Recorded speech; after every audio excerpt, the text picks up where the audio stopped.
बाबा के दिल में बसा लो, भोले बाबा के दिल में बसा लो, पाप कोइल सब मिट जाई हो। भोला भगती के मन के अरमान, पाप कोइल सब मिट जाई हो। भोले बाबा के दिल में बसा लो।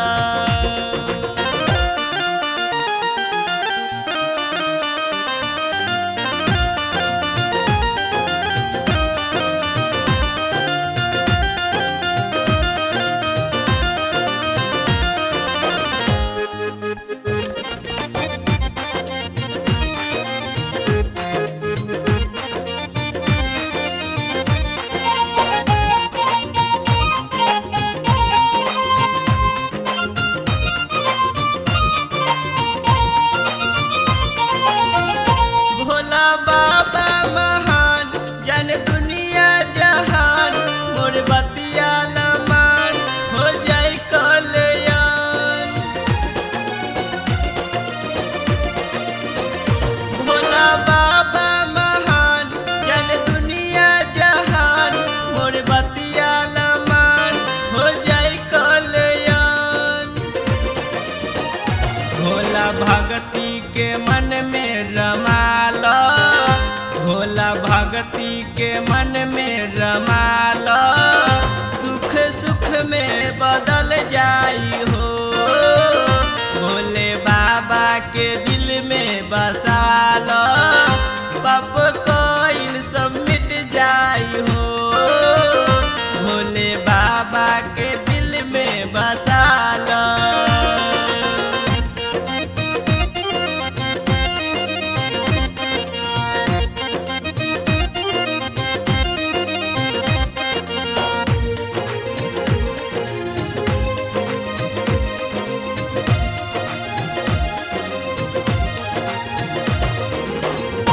लेके कांध पर कवर चल तू देव घर, भर के गंगा के जल पर काला डगर।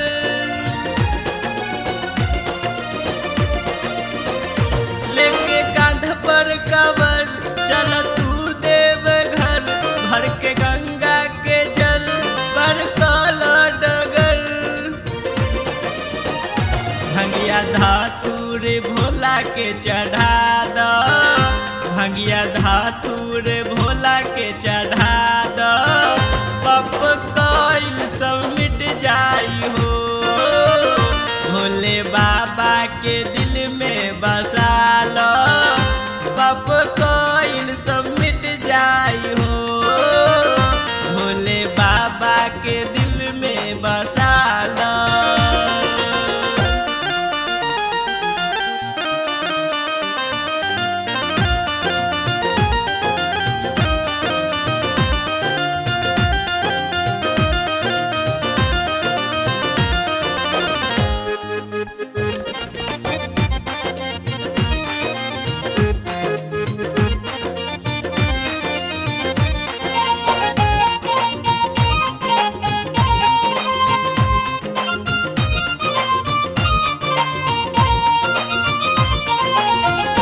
कहे रंजित भाई, जे बाबा धाम जाई, ओकर झोली भर जाई, सारा पाप कट जाई। कहे रंजित भाई, जे बाबा धाम जाई, ओकर झोली भर जाई, सारा पाप कट जाई। कांध पर अपना काबर उठा लो, कांध पर अपना काबर उठा लो, दुख सुख में बदल जाई हो। भोले बाबा के दिल में बसा लो, पाप कोइल सब मिट जाई हो। भोले बाबा के दिल में बसा लो।